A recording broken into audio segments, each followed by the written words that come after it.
আসসালামু আলাইকুম। আদরের শিক্ষার্থীরা, সবাই তোমরা কেমন আছো? ঢাকা কলেজ কর্তৃক আয়োজিত অনলাইন ক্লাসে তোমাদেরকে স্বাগত জানাচ্ছি।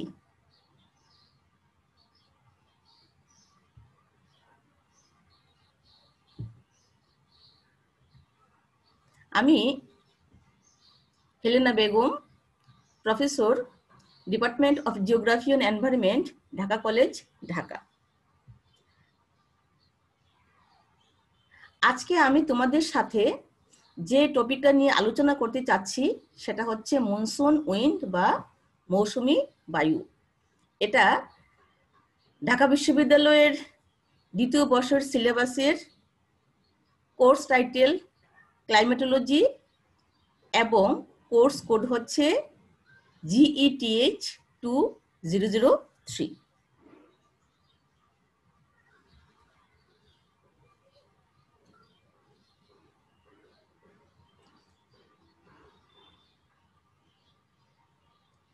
তাহলে আমরা যাচ্ছি মৌসুমী বায়ুতে, মনসুন উইন্ড। আরবি ভাষায় মৌসিম, MEUSIM, আরবি ভাষায় মৌসিম কথার অর্থ ঋতু। ঋতুভেদে যে বায়ু প্রবাহিত হয় তাকে মৌসুমী বায়ু বলে। ঋতু পরিবর্তনের সাথে সাথে এ বায়ু প্রবাহের দিক সম্পূর্ণ পাল্টে যায়। শীত ও গ্রীষ্ম ঋতুতে বিশাল স্থলভাগ ও পানিরাশির উপরের বায়ুর উষ্ণতা ও চাপের পার্থক্যের জন্য মৌসুমী বায়ুর উদ্ভব হয় এবং মৌসুমী বায়ুর শক্তি স্থলভাগ ও পানিরাশির উপরের বায়ুর উষ্ণতা ও চাপের পার্থক্যের সাথে সরাসরি সম্পর্কযুক্ত। এ বায়ুর কারণে স্থলভাগে প্রচুর বৃষ্টিপাত হয়। পৃথিবীর আবর্তনজনিত কারণে মৌসুমী বায়ু উত্তর গোলার্ধে ডান দিকে এবং দক্ষিণ গোলার্ধে বাম দিকে বেঁকে যায়। তাহলে তোমরা একটু খেয়াল করে শুনো যে আরবি ভাষার মৌসুম কথার অর্থ হচ্ছে ঋতু এবং ঋতুভেদে যে বায়ু প্রবাহিত হয় তাকে মৌসুমী বায়ু বলে। এবং এই মৌসুমী বায়ু হচ্ছে কি যে ঋতু পরিবর্তনের সাথে সাথে বায়ু প্রবাহের দিক সম্পূর্ণ পাল্টে যায় এবং এই মৌসুমী বায়ুর শক্তি নির্ভর করে স্থলভাগ এবং জলভাগের উষ্ণতার জন্য যে তাপের পার্থক্য হয় এই পার্থক্যের শক্তির উপর। কেমন? তাহলে যদি আমরা এই ছবিটা খেয়াল করি, দেখো এই একই জায়গার একটা ছবি। কেমন? আচ্ছা দেখো, এই যে এখানে হচ্ছে শীতকালে এখানে হচ্ছে কি উচ্চচাপ এবং ঠিক একই জায়গাতে গ্রীষ্মকালে এখানে হচ্ছে নিম্নচাপ। কেমন? তাহলে শীতকালে উচ্চচাপের কারণে এখান থেকে বায়ু বের হচ্ছে, তাই না? তাহলে সে এটা যদি ছবিটা যদি উত্তর গোলার্ধে বলে দিচ্ছি, তাহলে উত্তর গোলার্ধে সে ডান দিকে বাঁকলো। কেমন? তাহলে এটা হচ্ছে শীতকালে। আবার ঠিক একই জায়গাতে দেখো গ্রীষ্মকালে সেখানে তৈরি হচ্ছে নিম্নচাপ। কেমন? এবং এই নিম্নচাপের জন্য বাতাস এদিক থেকে এদিকে আসে, তাই তো? তাহলে দেখো তার দিক হচ্ছে এটা হচ্ছে তার গ্রীষ্মকালের দিক আর এটা হচ্ছে তার শীতকালের দিক। তাহলে শীতকালের দিক ছিল কোনটা? এটা হচ্ছে উত্তর পূর্ব দিক থেকে দক্ষিণ পশ্চিম দিকে, তাই না? তাহলে শীতকালে তার দিক ছিল উত্তর পূর্ব দিক থেকে দক্ষিণ পশ্চিম দিকে। হ্যাঁ, আবার দেখো গ্রীষ্মকালের দিকটা কি হয়ে গেল? দক্ষিণ পশ্চিম দিক থেকে উত্তর পূর্ব দিকে, তাই না? তাহলে সম্পূর্ণ পাল্টে গেল। অর্থাৎ গ্রীষ্মকালে যেদিক থেকে বায়ুটা প্রবাহিত হয়, শীতকালে যেদিক থেকে প্রবাহিত হয়, গ্রীষ্মকালে ঠিক তার উল্টো দিক থেকে প্রবাহিত হচ্ছে। তাহলে এই যে বায়ুটার ঠিক সম্পূর্ণ দিক পাল্টে প্রবাহিত হয় সেটাকেই বলা হয় মৌসুমী বায়ু। এখন দেখো এই যে এটাও কিন্তু মৌসুমী বায়ু, তাহলে এটা হচ্ছে কোন কালে? যে এই ছবি অনুযায়ী এটা হচ্ছে শীতকালে এবং এটা হচ্ছে গ্রীষ্মকালে। তাহলে এটা গ্রীষ্মকালে বায়ুটা সাগরের উপর দিয়ে আসে, তাই না? যে এই সাগরের উপর দিয়ে আসে, ফলে তার সাথে কি হচ্ছে, প্রচুর পরিমাণে জলীয় বাষ্প থাকে। হ্যাঁ, তাহলে এই যে জায়গাটাতে এই বায়ুটা প্রবাহিত হয়, এই অঞ্চলে বৃষ্টিপাত হয়। আর শীতকালে কি হচ্ছে, সে আসে স্থলভাগ থেকে। এই যে স্থলভাগ থেকে আসে, ফলে স্থলভাগে কোনো পানি না থাকাতে এই বায়ু প্রবাহিত যখন হয়, অর্থাৎ এই বায়ুটা যখন প্রবাহিত হয়, তখন এখানে কোনো বৃষ্টিপাত হয় না। তাহলে এটাই বলা হলো যে এই বায়ুর জন্য কি হচ্ছে, এখানে প্রচুর আর বৃষ্টিপাত হয়। আর পৃথিবীর আবর্তন জনিত কারণে এই বায়ু উত্তর গোলার্ধে কি হচ্ছে, ডান দিকে, এবং দক্ষিণ গোলার্ধের ছবিটা এই মুহূর্তে আমার কাছে নেই, দক্ষিণ গোলার্ধ দেশে বাঁ দিকে বেঁকে প্রবাহিত হয়। তাহলে কথাটা কি দাঁড়ালো, যে ঋতু পরিবর্তনের সাথে সাথে যখন বায়ু প্রবাহের দিক সম্পূর্ণ পাল্টে যায়, সেই বায়ুটাকেই বলা হয় কি হচ্ছে, মৌসুমী বায়ু। আচ্ছা, নেক্সট। এখন দেখো যে travelling area of monsoon wind, মৌসুমী বায়ু প্রবাহিত অঞ্চল।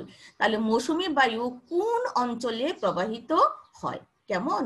তাহলে মৌসুমী বায়ু কি সাধারণত কোন অঞ্চলে প্রবাহিত হয়?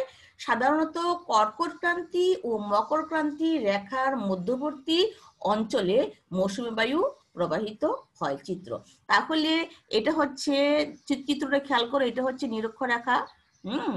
আর এটা হচ্ছে কর্কট ক্রান্তি রেখা। কর্কট ক্রান্তি রেখা কি আপু? সূর্যের উত্তরায়ণের শেষ সীমা।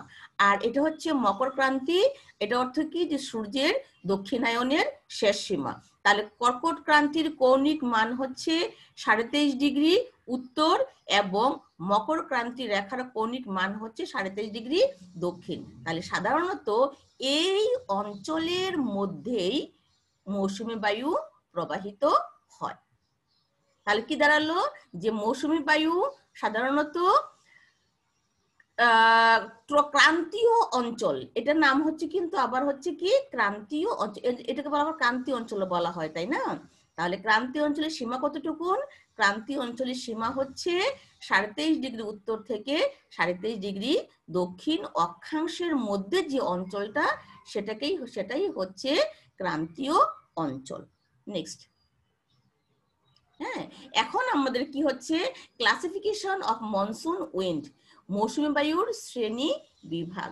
আচ্ছা, এখন কি বলছে দেখো, সূর্যের উত্তরায়ণ ও দক্ষিণায়নের ফলে ঋতুর পরিবর্তন হয়। এর জন্য মৌসুমী বায়ুর ধরনেরও পার্থক্য দেখা যায়। মৌসুমী বায়ুর এ ধরন দুটি, যথা 1 নম্বর গ্রীষ্ম মৌসুমী, যেটাকে বলা হয় সামার মনসুন, এবং শীত মৌসুমী, যাকে বলা হয় উইন্টার মনসুন। দেখো আপু, এটা হচ্ছে পৃথিবীর আবর্তন সূর্যের চারপাশে, তাই তো? আচ্ছা, এটা হচ্ছে সূর্যের চারপাশে পৃথিবীর আবর্তন। এখানে আবর্তনটাকে 4টা পজিশনে ভাগ করা হয়েছে, কেমন? তাহলে এটা হচ্ছে সেপ্টেম্বর মাসের পজিশন, এটা হচ্ছে ডিসেম্বর মাসের পজিশন, এটা হচ্ছে মার্চ মাসের পজিশন, এটা হচ্ছে জুন মাসের পজিশন।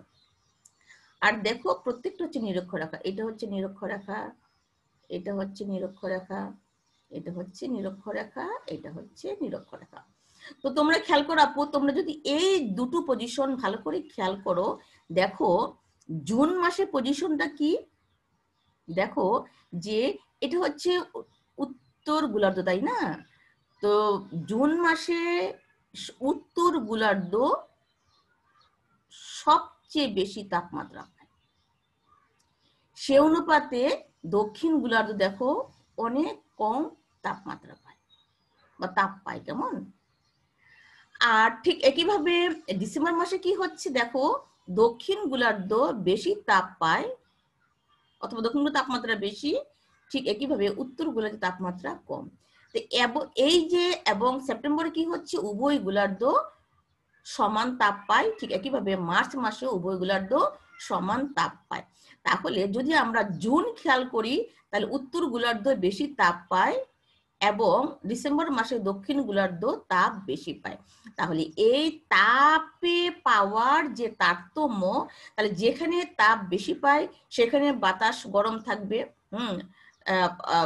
ওই জায়গার বাতাস গরম থাকবে, হালকা হবে, ঠিক আছে, এবং স্থলভাগ ও জলভাগের তাপমাত্রা পার্থক্য হবে, ফলে এখানে গ্রীষ্মকাল হবে। তাহলে ডিসেম্বর মাসে এখানে হচ্ছে গ্রীষ্মকাল, আর জুন মাসে উল্টো দিকে এখানে হচ্ছে গ্রীষ্মকাল। আবার জুন মাসে এখানে দক্ষিণ গোলার্ধে হচ্ছে শীতকাল, আর ডিসেম্বর মাসে দক্ষিণ গোলার্ধে হচ্ছে গ্রীষ্মকাল।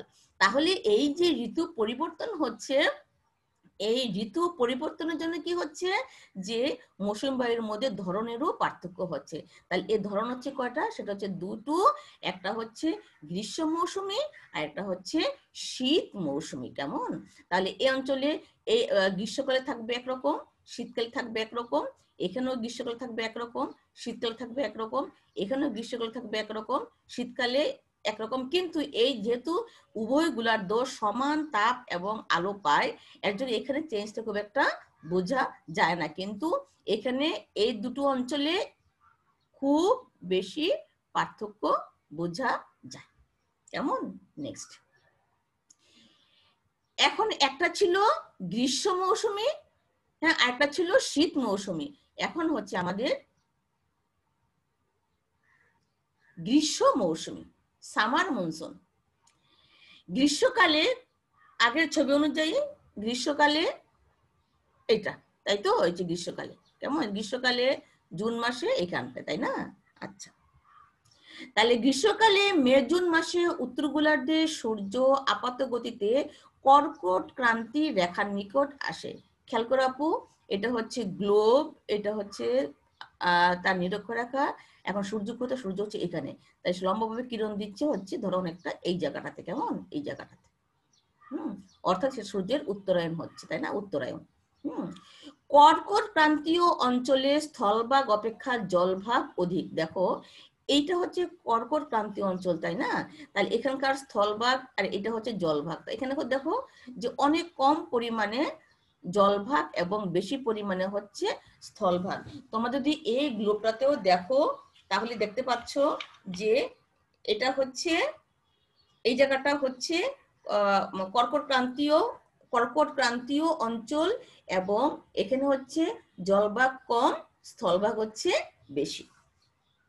তাহলে এই স্থলভাগের অন্তর্গত হচ্ছে কোন জায়গাটা? মধ্য এশিয়া, দক্ষিণ পূর্ব এশিয়া। তাহলে কোনটা? এটা হচ্ছে মধ্য এশিয়া, দক্ষিণ পূর্ব এশিয়া, উত্তর পশ্চিম ভারত, আফ্রিকার গিনি উপকূল। ছবিটা এখানে আসেন, এখানটায় আফ্রিকার গিনি উপকূল প্রভৃতি স্থান গ্রীষ্মকালে খুব উত্তপ্ত হয়। তাহলে কি হলো কথাটা, যে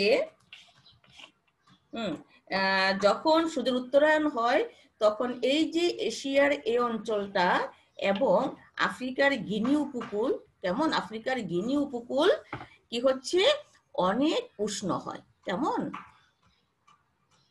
এদের উপরে স্থিত বায়ু উষ্ণ ও লঘু হয়। তাহলে যখন এই জায়গাটা উষ্ণ হয়, তাহলে এখানকার বায়ু হবে কি? বায়ু হবে উষ্ণ এবং লঘু হয়। সুতরাং এ সকল স্থানের বায়ুর চাপ নিম্ন হয়। স্বাভাবিকভাবে যখন স্থলভাগের বাতাসটা উষ্ণ হয় তাহলে উষ্ণতার জন্য বাতাস উষ্ণ হবে, সম্প্রসারিত হবে, হালকা হবে, ঊর্ধ্বে উঠে গিয়ে এই অঞ্চলে নিম্নচাপ তৈরি করবে, তাই না? কিন্তু এদের নিকটবর্তী ভারত মহাসাগর ও আরব সাগরের জলভাগ তেমন উত্তপ্ত হয় না। তাহলে দেখো, এই নিকটবর্তী কোন সাগর? এই পাশে হচ্ছে ভারত মহাসাগর, এই পাশে হচ্ছে আরব মহাসাগর, আবার এখানেও আছে প্রশান্ত মহাসাগর। কেমন? তাহলে সেই অনুপাতে এই যে জলভাগ এরা কিন্তু তেমন উত্তপ্ত হয় না। কেমন? ফলে এদের উপরিস্থিত বায়ু শীতল ও উচ্চ চাপযুক্ত হয়। তো কি হচ্ছে, এই যে স্থলভাগের তুলনায় জলভাগের পৃষ্ঠের বায়ু হচ্ছে কি শীতল এবং উচ্চচাপ যুক্ত। গ্রীষ্মকালে এ উচ্চচাপের সমুদ্র বায়ু উপরুক্ত স্থলের নিম্নচাপ অঞ্চলের দিকে প্রবাহিত হয় এবং স্থলের উপরস্থিত নিম্নচাপের বায়ুকে ঊর্ধ্বে ঠেলে দেয়। উত্তর গোলার্ধে এ বায়ুকে গ্রীষ্ম মৌসুমী বায়ু বলে। তাহলে কি হচ্ছে আপু, তাহলে এখানে যখন নিম্নচাপ হচ্ছে তাহলে এখানে কি হচ্ছে উচ্চচাপ, এখানে উচ্চচাপ, এখানে উচ্চচাপ, এখানে একটু আছে। তাহলে তোমরা এই ছবিটা খেয়াল করো যে এখানে হচ্ছে নিম্নচাপ আর সেই অনুপাতে এটা হচ্ছে উচ্চচাপ, এটা হচ্ছে উচ্চচাপ। তখন কি হচ্ছে এই উচ্চচাপ থেকে বাতাস তখন কি হচ্ছে এই অঞ্চলের দিকে প্রবেশ করে, তাই তো? তাহলে এখান থেকে প্রবেশ করবে, এখান থেকে প্রবেশ করবে। এইটা এখানে দেখানো হয়েছে কি যে এটা এখান থেকে এদিকে যাচ্ছে, আবার এটাও এখান থেকে এদিকে যাচ্ছে, অর্থাৎ এটা হচ্ছে এখান থেকে যাচ্ছে আর এটা হচ্ছে এদিক থেকে যাচ্ছে। কেমন? এখন দেখো যে এটা যখন এদিক থেকে এদিকে যাচ্ছে তাহলে এটা কোন গোলার্ধ আপু? এটা হচ্ছে উত্তর গোলার্ধ। তাহলে বাতাসটা উত্তর গোলার্ধে ডান দিকে, এই যে এটা হচ্ছে ডান দিকে। তাহলে দিক কি হবে? দক্ষিণ পশ্চিম দিক, তাই না? তাহলে বাতাস যেদিক থেকে আসে সেদিকে নামকরণ করা হয়, আমরা জানি এটা, তাই না? তাহলে এই বাতাসের আগমন কোন দিক থেকে? এই যে দক্ষিণ পশ্চিম দিক থেকে। যাচ্ছে কোন দিকে? উত্তর পূর্ব দিকে। তাহলে আসছে কোন দিক থেকে? দক্ষিণ পশ্চিম দিক থেকে, তাই তাকে বলা হবে দক্ষিণ পশ্চিম বায়ু আর কি, মৌসুমী বায়ু। একটু পরে আমরা বলছি, কেমন? আচ্ছা, তাহলে কথাটা কি দাঁড়ালো যে যখন সূর্যের উত্তরায়ণ হয় তখন ক্রান্তীয় পরপর ক্রান্তীয় অঞ্চলে কি হচ্ছে, এশিয়ার, মূলত এশিয়ার এই অঞ্চলটা, আফ্রিকার এই অঞ্চলটাতে কি হচ্ছে নিম্নচাপ তৈরি হয়, তাই না? এবং এখানে জলভাগের পরিমাণ খুব কম। তাহলে এখানে তৈরি হচ্ছে নিম্নচাপ, কিন্তু সেই অনুপাতে তার আশেপাশে সাগর, একটি সাগর, এটা হচ্ছে আরব সাগর, হ্যাঁ এটা হচ্ছে আরব সাগর, এটা হচ্ছে ভারত মহাসাগর। তাহলে এখানকার বাতাস ততটা উষ্ণ হয় না, ফলে চাপ থাকে বেশি। তখন এই উচ্চচাপ থেকে বাতাস এই নিম্নচাপ অঞ্চলের দিকে প্রবাহিত হবে এবং সে বাতাসটা ডান দিকে বেঁকে দক্ষিণ পশ্চিম দিক থেকে উত্তর পূর্ব দিকে প্রবাহিত হয় এবং একেই বলা হয় গ্রীষ্মের মৌসুমী বায়ু। ক্লিয়ার আপু? Thank you. আচ্ছা, এখন যদি আমরা বলি, দেখো mechanism of summer monsoon, figure of mechanism, তাহলে সামার মনসুনটা কিভাবে কাজ করে, অর্থাৎ গ্রীষ্ম মৌসুমী বায়ুর কার্য পদ্ধতির চিত্র, সে কিভাবে কাজ করে। তোমরা এই ছবিটা খেয়াল করো। এটা হচ্ছে সামারে একটা ছবি। সামারে কি হচ্ছে আমরা বলছি আগের ছবিটাতে যে সাগর থেকে বাতাস স্থলভাগের দিকে আসবে, এই তো কথাটা, এটা হচ্ছে এটা। যেহেতু সাগরে হচ্ছে উচ্চচাপ আর স্থলভাগে হচ্ছে নিম্নচাপ, তাই সাগর থেকে বাতাস কি হচ্ছে স্থলভাগের দিকে যায়, এই যেটা। কেমন? সাগর থেকে বাতাস, সাগর থেকে বাতাস, সাগর থেকে বাতাস স্থলভাগের দিকে যায়। কিভাবে সে তৈরি হয় বায়ুটা দেখো, যখন যেমন এটা অ্যারাবিয়ান সি, হ্যাঁ, আর এটা হচ্ছে ধরো ইন্ডিয়া বা বাংলাদেশের এই অংশটা। আচ্ছা, তাহলে কি হচ্ছে সূর্য রশ্মি এখানেও পতিত হলো, এখানেও পতিত হলো, কিন্তু পানির বৈশিষ্ট্য কি? পানির বৈশিষ্ট্য হচ্ছে কি যে সহজে উত্তপ্ত হয় না, আর মাটির বৈশিষ্ট্য হচ্ছে সে তাড়াতাড়ি উত্তপ্ত হয়ে যায়। এখন দেখো যে সাগরের টেম্পারেচার হচ্ছে 10 ডিগ্রি সেলসিয়াস, সেখানে মহাদেশের হচ্ছে 35 ডিগ্রি সেলসিয়াস। তো যখন 35 ডিগ্রি সেলসিয়াস মহাদেশের হচ্ছে বা স্থলভাগের হচ্ছে, সেখানে সাগরের মাত্রা হচ্ছে 10 ডিগ্রি সেলসিয়াস, এবং এই 10 ডিগ্রি সেলসিয়াসের কারণে সাগরে তৈরি হচ্ছে হাই প্রেসার এবং মহাদেশে তৈরি হচ্ছে লো প্রেসার, এবং এই লো প্রেসার তৈরি মানে হচ্ছে এখানকার বাতাস ঊর্ধ্বমুখী হবে, তাই তো? ঊর্ধ্বমুখী হয়ে এখানে বাতাসের পরিমাণ কমে গিয়ে কি তৈরি হবে? নিম্নচাপ তৈরি হচ্ছে, সেটা হচ্ছে লো প্রেসার। তো যখন এই নিম্নচাপটা তৈরি হচ্ছে তখন কি করবে? সাগরের হাই প্রেসার থেকে বাতাস তখন মহাদেশের দিকে আসবে, যাকে আমরা বলি সি ব্রিজ বা সমুদ্র বায়ু। তো সি ব্রিজ যখন এখানে আসবে তখন স্বাভাবিকভাবে সেও তো উপরের দিকে উঠবে, তাই না? যখন উপরের দিকে উঠবে সে আবার শীতল হবে, তাই না? যত বাতাস যত উপরের দিকে যাবে তত সে শীতল হতে থাকে, তাই না? তো যখন সে শীতল হতে থাকবে তখন এখানে কি হচ্ছে মেঘ তৈরি হবে, কেমন? তাহলে যে cold air, heavy and dense and high pressure, এখানে ওটা কি হবে আপু? আবার বাতাস ঠান্ডা হবে এবং ভারী হবে ও ঘনত্ব তার বেশি থাকবে এবং হাই প্রেসার তৈরি হয়ে জলীয় বাষ্পগুলো ঘনীভূত হয়ে এই অঞ্চলে বৃষ্টিপাত ঘটাবে, তাই না? তাহলে বৃষ্টিপাতটা ঘটাচ্ছে কোথায়? স্থলভাগে। এটাই হচ্ছে মৌসুমের একটা বৈশিষ্ট্য, যে সে স্থলভাগে প্রচুর পরিমাণে বৃষ্টিপাত হয়। যখন সে বৃষ্টিপাতটা হয়ে গেল, বাতাসটা কি আবার ঠান্ডা হয়ে গেল, হ্যাঁ, তখন ঠান্ডা হওয়াতে সে অনুপাতে সেটা কিন্তু আবার তার তুলনায় হচ্ছে কি আবার লো প্রেসার, তখন এখান থেকে বাতাসটা আবার এদিকে যাবে, তাই তো? তাহলে এটা তখন এখানে থাকবে লো প্রেসারের জন্য, তখন সে করবে কি বাতাসটা এদিকে আসবে, ফলে এখানে বৃষ্টিপাত হচ্ছে আর সেখানে বৃষ্টিপাত হচ্ছে না, সাগরে কোনো বৃষ্টিপাত হচ্ছে না, বৃষ্টিপাত হচ্ছে স্থলভাগে।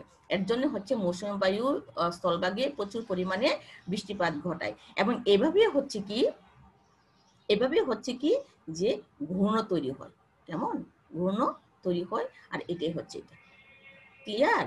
তাহলে এভাবে মৌসুমী বায়ু তার কার্যটা সমাধা করে থাকে। ক্লিয়ার? নেক্সট। এখন দেখো, আমরা জানি যে গ্রীষ্মকালে সূর্যের উত্তরায়ণের সঙ্গে আইটিসিজেড, ইন্টার ট্রপিক্যাল কনভার্জেন্স জোন, এই কথাটা কি আপু আমরা গত ক্লাসে পড়েছি?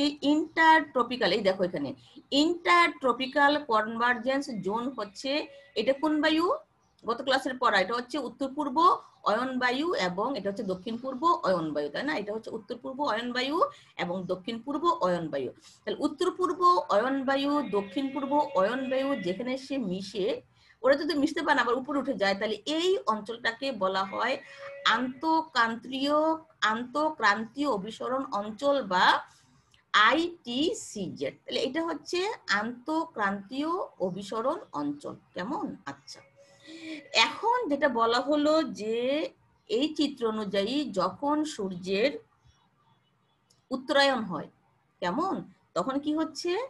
যখন সূর্যের উত্তরায়ণ হয় তাহলে এই অঞ্চলটা, অর্থাৎ এইটা হচ্ছে নিরক্ষরেখা, এটা হচ্ছে নিরক্ষরেখা, তাই না? এটা হচ্ছে নিরক্ষরেখা। তাহলে যখন সূর্যের উত্তরায়ণ হয় তখন কি হচ্ছে? সূর্য উত্তরে সরে যায়, কেমন? তাহলে এবং এটা হচ্ছে আইটিসিজেড, তাই তো? যখন এটা নিয়ত বায়ুর বেলা, এটা হচ্ছে আইটিসিজেড। এখন যখন সূর্যের উত্তরায়ণ হয়, অর্থাৎ যখন সূর্য উত্তর দিকে পৃথিবীতে লম্বভাবে কিরণ দেয়, তখন এই আইটিসিজেড চলে যায় 5 ডিগ্রি উত্তরে। ক্লিয়ার? তাহলে উত্তরায়ণের আগে এখানে ছিল উত্তর পূর্ব অয়ন বায়ু, তাই তো? এখানে ছিল উত্তর পূর্ব অয়ন বায়ু। এখন যখন আইটিসিজেড এখানে চলে আসলো, তখন দক্ষিণ পূর্ব অয়ন বায়ু, এখানে আইটিসিজেড এখানে থাকা মানে নিম্নচাপ হয়ে গেল তখন এখানে, হ্যাঁ, তখন দক্ষিণ পূর্ব অয়ন বায়ু এই নিম্নচাপটাকে পূরণ করার জন্য উত্তর গোলার্ধে প্রবেশ করবে, তাই না? এই অঞ্চলটাতে প্রবেশ করবে, কিন্তু উত্তর গোলার্ধে সে বাঁকবে ডান দিকে, তখন সেদিকে বেঁকে যাবে। তাহলে অয়ন বায়ু ছিল এদিকে আর এখন এটা হয়ে গেল এদিকে, তাই না? এটাই হচ্ছে মৌসুমী বায়ু। ক্লিয়ার? তাহলে ছবিতে তোমরা খেয়াল করো যে আইটিসিজেড ছিল নিয়ত বায়ুর বেলা হচ্ছে এখানে, কেমন? তো যখন সূর্যের উত্তরায়ণ হলো তাহলে সূর্য চলে গেল এখানে, আগে ছিল দেখো, আগে আইটিসিজেড ছিল মনে করো এখানে, কেমন? এখন সে হয়ে গেল এখানে, তাই তো? এখানে হয়ে যাওয়াতে, হ্যাঁ, এই যে দক্ষিণ পূর্ব অয়ন বায়ু নিরক্ষরেখা অতিক্রম করে এখানে পৌঁছাবে, তাই তো? তাহলে সে তখন এখানে কি পাবে? সে তখন এখানে উত্তর গোলার্ধ হয়ে গেল, তখন সে বাঁকবে হচ্ছে ডান দিকে। তাহলে এই যে আগে ছিল অয়ন বায়ু আর এখন ডান দিকে বেঁকে হয়ে গেল দক্ষিণ পশ্চিম মৌসুমী বায়ু। ক্লিয়ার? তাহলে এটাই বলা হলো যে গ্রীষ্মকালে সূর্যের উত্তরায়ণের সঙ্গে আইটিসিজেড নিরক্ষরেখা 5 ডিগ্রি উত্তরে সরে যায়। আইটিসিজেড উত্তরে সরে যাওয়ার সঙ্গে সঙ্গে দক্ষিণ পূর্ব অয়ন বায়ু উত্তর দিকে আইটিসিজেড রেখাকে অনুসরণ করে সরতে থাকে, কিন্তু ইহা নিরক্ষরেখা অতিক্রম করলে ফেরেলের সূত্র অনুসারে ডান দিকে বেঁকে দক্ষিণ পশ্চিম দিক হতে প্রবাহিত হয়। এটাই দক্ষিণ পশ্চিম মৌসুমী বায়ু। এর বেগ এত প্রবল যে উত্তর পূর্ব অয়ন বায়ু এ সময় বন্ধ হয়ে যায়। ভারত, পাকিস্তান, বাংলাদেশ, বার্মা ও শ্রীলঙ্কায় এ দক্ষিণ পশ্চিম মৌসুমী বায়ু প্রবাহিত হয়। তাহলে তোমরা এই ছবিটা আবার খেয়াল করো যে এটা হচ্ছে উত্তরায়ণের ITCZ। কেমন খেয়াল করো আপু? কেমন? এটা হচ্ছে এটা, আর এটা হচ্ছে সূর্য যখন দক্ষিণায়ন হয় তখন দক্ষিণায়নের ITCZ। কোন গ্যাপটা বড়? এই গ্যাপটা বড় না? এর জন্য তোমরা দেখবে যে মৌসুমী বায়ু যে এলাকায় প্রকট, এটা হচ্ছে এই অঞ্চলটার মধ্যে। তাহলে কোন অঞ্চলটা? এই দেখো, এই যে Bharat, Bangladesh, Burma, Singapore, Indonesia, Malaysia, এটা হচ্ছে আফ্রিকার এই উপকূল, এবং এই উপকূলটাতে কি হচ্ছে, এটা হচ্ছে মৌসুমী বায়ু বেশি মাত্রায় এখানে প্রবাহিত হয়। আবার এখানে একটু চেঞ্জ, এই চেঞ্জটা হচ্ছে তোমাদের যখন আমরা জেট স্ট্রিম পড়াবো, এল নিনো লা নিনো ব্যাখ্যা করে পড়াবো, তখন এটা কেন ছোট তোমরা এটা ব্যাখ্যাটা পাবে। কেমন? আচ্ছা, তাহলে দেখো এই ছবিটা খেয়াল করো। আবার এটা একই ছবি, যে এটা হচ্ছে গ্রীষ্মের ITCZ। তখন এই যে দক্ষিণ পূর্ব অয়ন বায়ু, এটা হচ্ছে নিরক্ষরেখা অতিক্রম করবে, সেখন তখন কি করবে, ফেরেলের সূত্র অনুসারে ডান দিকে বেঁকে দক্ষিণ পশ্চিম দিক থেকে উত্তর পূর্ব দিকে প্রবাহিত হবে। তো এই অঞ্চলটাতে এই কেমন, এটা হচ্ছে এই, আবার এই যে হচ্ছে এই, ঠিক আছে? তাহলে এই হ্যাঁ, আবার এখান থেকে একটু আসে, হ্যাঁ, তাহলে এই যে এই লালগুলি খেয়াল করো, এই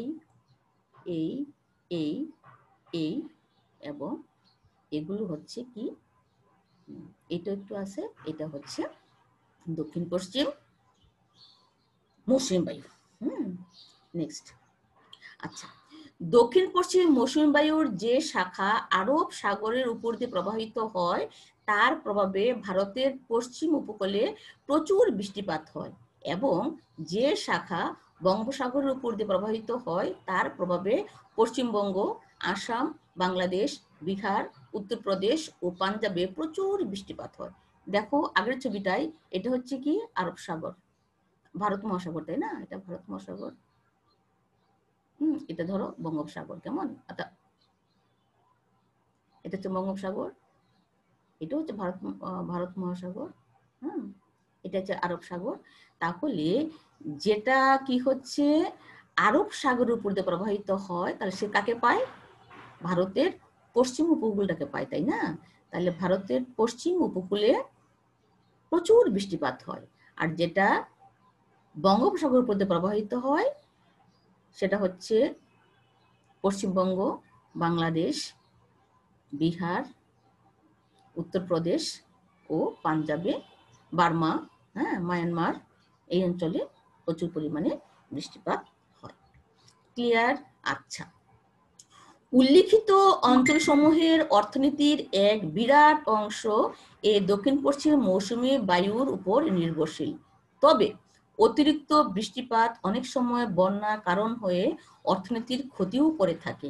আবার এ বায়ুর সাথে এল নিনো, লা নিনো, জেট প্রবাহ ইত্যাদির প্রভাবযুক্ত হয়েও অনেক ক্ষেত্রে অর্থনীতির উপর ধনাত্মক বা কোনো কোনো ক্ষেত্রে ঋণাত্মক প্রভাব ফেলে থাকে। তাহলে কি হচ্ছে যে আমরা যে বললাম এই অঞ্চলে কৃষি নির্ভরশীল অর্থনীতি প্রায়, এবং এই কৃষি নির্ভরশীল অর্থনীতি হওয়াতে এটা হচ্ছে কি মৌসুমী অঞ্চলের উপর নির্ভরশীল, মৌসুমী জলবায়ুর উপর অর্থাৎ বৃষ্টিপাতের উপর নির্ভরশীল। যদি এই বৃষ্টিপাতের তারতম্য বা হেরফের হয়, তাহলে কি হচ্ছে যে কৃষির উপর, অর্থনীতির উপর বিরাট প্রভাব বিস্তার করে।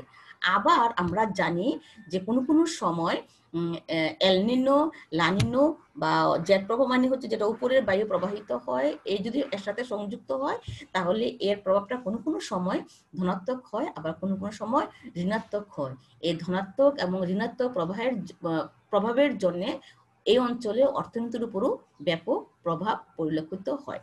তাহলে আপু আজকে হচ্ছে এই পর্যন্ত, তোমরা সবাই ভালো থাকো, দেখা হবে আগামী ক্লাসে ইনশাল্লাহ। অতক্ষণ পর্যন্ত তোমরা অবশ্যই সুস্থ থাকবে এই আশা করে শেষ করলাম। আল্লাহ হাফিজ, আসসালামু আলাইকুম।